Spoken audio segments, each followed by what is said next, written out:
What's up, y'all? It's your boy Carspec. Today, I'm gonna just talk about this new upcoming game that is coming soon and all the controversies with it and the stuff that I like about it. So as if you guys don't know, Test Drive Unlimited Solar Crown is coming out in a couple of days from now. It's about to launch, and we first heard about this game, I would say 3 years ago when it got announced. It got multiple delays, and then this year is when we started getting a lot of content from the game. We started knowing a lot of stuff about the game, and because it was gonna get launched this year, and that's what happened. It's getting launched in a couple of days. Right now it's in this early launch status where people are playing the game right now.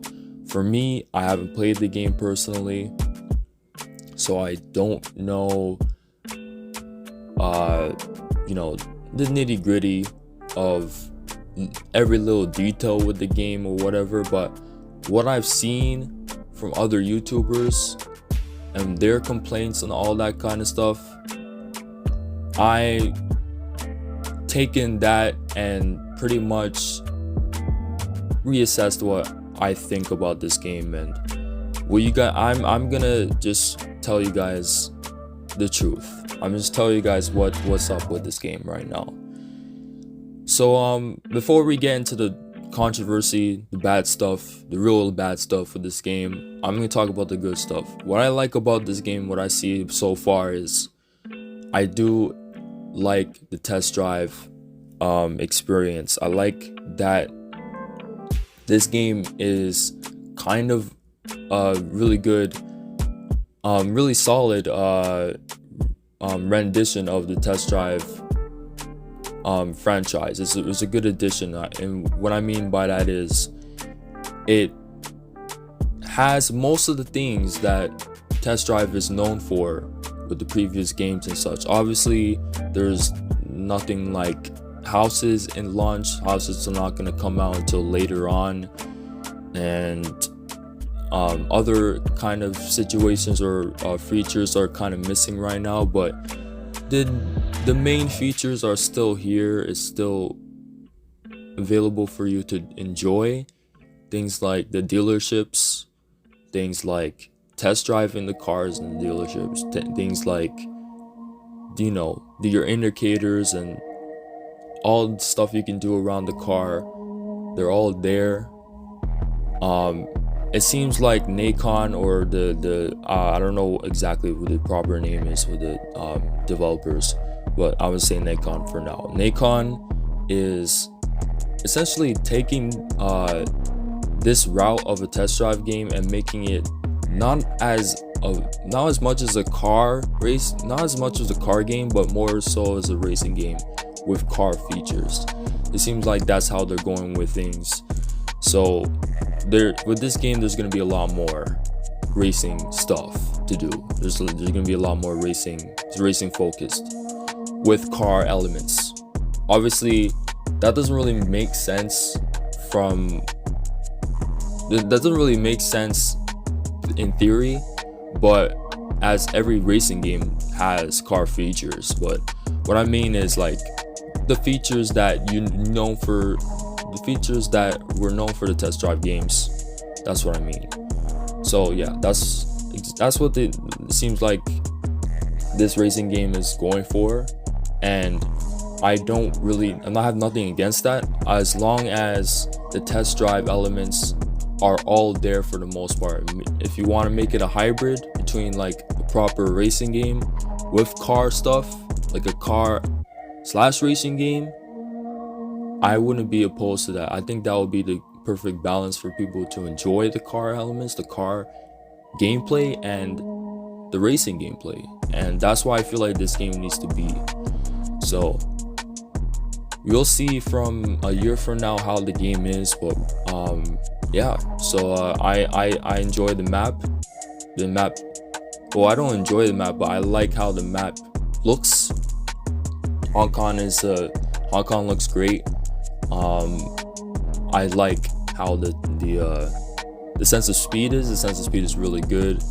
The graphics are not too bad. A lot of people are flacking on the graphics and saying it's really bad. It's not. It really isn't bad. Maybe the reflections are a bit off from certain places, but for me, it doesn't look too bad. And it seems like the progression is pretty good as well. So I'm really glad about that. That you actually need to progress, like you can progress properly to earn, the cars that you want later on in late game. You actually need to progress and level up and get your money up to get the later end high end cars. I'm really grateful for that. And yeah, and that's all I'm gonna really say about the good stuff, and that's why I like to see that's why I like to see. But let's get into the controversial stuff. So obviously there are two main things as to why a lot of people are flacking on this game, and for me is making me not want to touch this game at all, and not to want to buy this game until for a while. And these two reasons are: one, optimization, and two, servers. So let's go on the optimization first. So right now on console, it seems like this game doesn't run properly. 60 frames it drops too much. Performance mode drops too much, and I feel like even when you're on graphics mode, it will drop too much on console. I've seen a lot of people play on PS5 with their consoles with their frames dropping and all that kind of stuff, and I'm pretty sure it's the same on Xbox, especially the Series X. The Series S is going to take a massive hit, and for a guy like me that has a Series S, that's going to play on a Series S, that is a major concern. Ever since the betas came out a couple of months ago, it was having problems, and right now it's still having problems. On PC, things look better, but then again, I'm not a PC guy.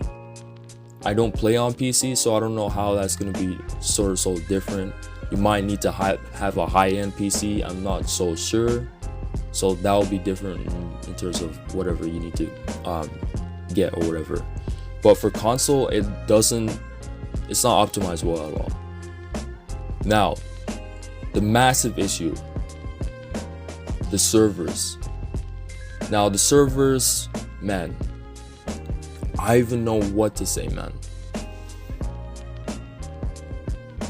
Some people are starting up their let's plays. Some YouTubers are starting up their let's plays, doing their let's plays, and can't even finish their let's plays.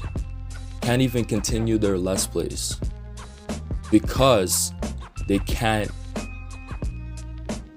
play the game. And I'm just there like,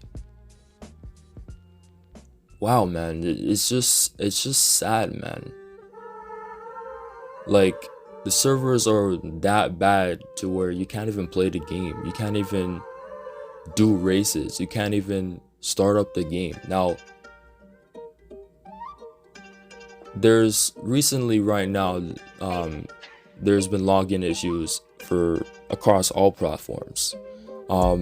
Mainly PlayStation, because there's a lot of people on PlayStation, but PC and Xbox, I'll assume that are still having the problems as well, because everyone is getting these problems and everyone is talking about how bad it is, and everyone is mocking the game, saying test drive limited servers. And yeah, man, it's just sad to see. Some people can't start up races because it requires you to play against other people, which I don't get why that's the case. It should just be AI, and the free roam should then be you playing with other people and having that kind of experience. And races should just be you against the AI. It shouldn't be you against other people as well. But that's how it is right now. So people are having issues with that, as well as logging into the game itself. Some people can't log into the game.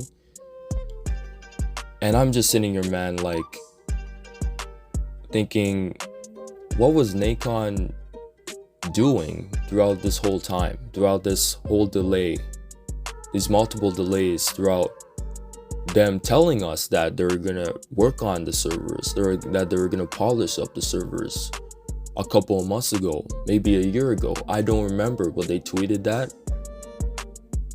And right now, it's clearly not shown that that's the case. Now we got YouTubers telling us that we shouldn't even buy the game at launch because we physically can't even play the game. And that's something, man. And I'm gonna advise y'all to not buy the game either for a while, until the servers get resolved. Because why would you want to buy a product you can't even consume? Answer me that question. I wouldn't want to do that. When I buy something, I want to consume that product. If I can't consume the product, I'm gonna want a refund. I'm gonna want to take it back. So if I were to buy the game right now, I would want a refund because I wouldn't be able to play the game right now. And this whole situation boggles my mind. I never thought I would see a worse launch than Forza Motorsport. I never thought I'd see it. I told myself that this launch was going to be better than Forza Motorsport. It was going to turn out better. Was I wrong? Even though Forza Motorsport turned out to be very terrible at launch, missing a lot of features, had a lot of bugs, at the very least, you could play that game. It was functionable. This game isn't even functionable. You can't even play it. And to me, man, that tells me all I need to know. So I'm gonna wait until October, the earliest, for me to see if I would want to even think about buying the game. And I advise y'all to do the same, because I don't want y'all to waste your money. That's just simple. And yeah, so in terms of the review on this game, I don't know when that's coming out anymore. I said that it will come out in October a couple of months ago when I reviewed Horizon 5. But now, I don't even think I'm going to be able to play in October, because I don't even think I would have the game since the servers are not working properly. So probably by the end of the year, you'll see this review, or maybe early next year, you'll see this review. I don't know. But for now, that's just it, man. So that's why I feel about Test Drive Unlimited. As a game, the features are great. It looks like a good racing game, but right now it's just not functionable. You can't play it, and that's a big problem. That's a massive problem that Nacon needs to fix. Well, that's it, guys.